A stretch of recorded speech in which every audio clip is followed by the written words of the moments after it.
Hi friends, welcome back to Paru Naresh recipes. నేను పారిజాత.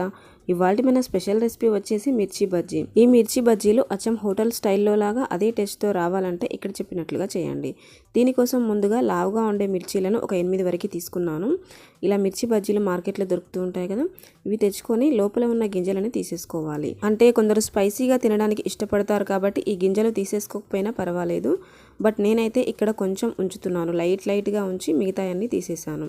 ఇదే విధంగా మిగతా మిర్చీలకు కూడా అన్ని గింజలు తీసుకున్నాక ఇప్పుడు ఈ మిర్చీలలో స్టఫ్ చేయడానికి ఒక చిన్న గిన్నెలోకి 1 టీ స్పూన్ ధనియాల పౌడర్, 1/2 టీ స్పూన్ వరకు వేయించి పొడి చేసిన జీలకర్ర పొడి, ఒక 1/2 టీ స్పూన్ వరకు సాల్ట్, ఈ 3 బాగా కలిపాక ఇప్పుడు ఈ మిర్చీలకి లోపల స్టఫ్ చేసుకుందాం.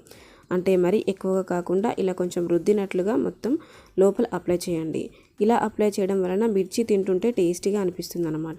ఇలా అన్నీ అప్లై చేసి తీసుకున్నాక ఇప్పుడు పిండి కలపడానికి వేరొక గిన్నెలోకి ఒక జల్లెడ పెట్టేసుకొని 1/2 కప్పు శనగపిండి తీసుకోవాలి. అలాగే మిర్చి బజ్జీలకు బయట లేయర్ అనేది క్రిస్పీగా రావడానికి 1 టేబుల్ స్పూన్ వరకు బియ్య పిండి తీసుకోవాలి.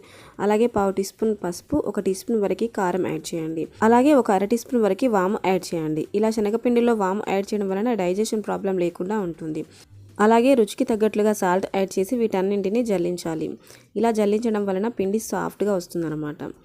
ఇప్పుడు అన్నీ వేసాక ఇప్పుడు అంతా ఒకసారి బాగా కలిపి ఇప్పుడు వాటర్ యాడ్ చేయాలి. వాటర్ ఒకేసారి ఎక్కువగా వేయకుండా ఇలా కొంచెం కొంచెం యాడ్ చేస్తూ మిక్స్ చేయండి. ఫస్ట్ ఉండలేమీ లేకుండా కలిపాక ఆ తర్వాత ఇలా సాఫ్ట్గా కలపాలి. ఇలా కొంచెం కొంచెం వాటర్ యాడ్ చేసుకుంటూ పిండిని లూజ్గా కలుపుకోవాలి. అంటే మరీ లూజ్గా ఉండొద్దు, అలానే గట్టిగా కూడా ఉండొద్దు. అలాగే చిటికడంత వంట సోడా వేసి కలపండి. ఇలా వంట సోడా వేయడం వలన మిర్చి బజ్జీలు చక్కగా పొంగుతాయి అన్నమాట. అలాగే చివరగా ఈ పిండిలోకి ఒక 2 టీ స్పూన్లంతా వేడివేడి నూనె యాడ్ చేయాలి.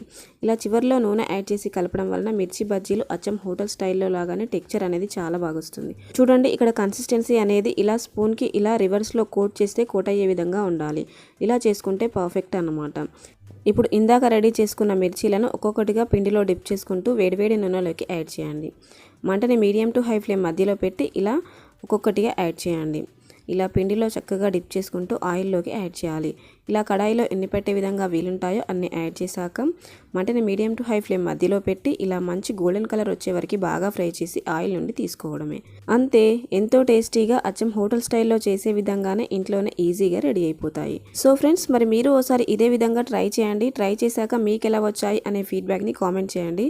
ఈ రెసిపీ నచ్చితే లైక్ చేసి మీ ఫ్రెండ్స్కి షేర్ చేయండి. ఇలాంటి సింపుల్ అండ్ ఈజీ రెసిపీస్ కొరకు నా ఛానల్ని సబ్స్క్రైబ్ చేసుకొని పక్కనే ఉన్న బెల్ ఐకాన్ని యాక్టివేట్ చేయండి. Thanks for watching.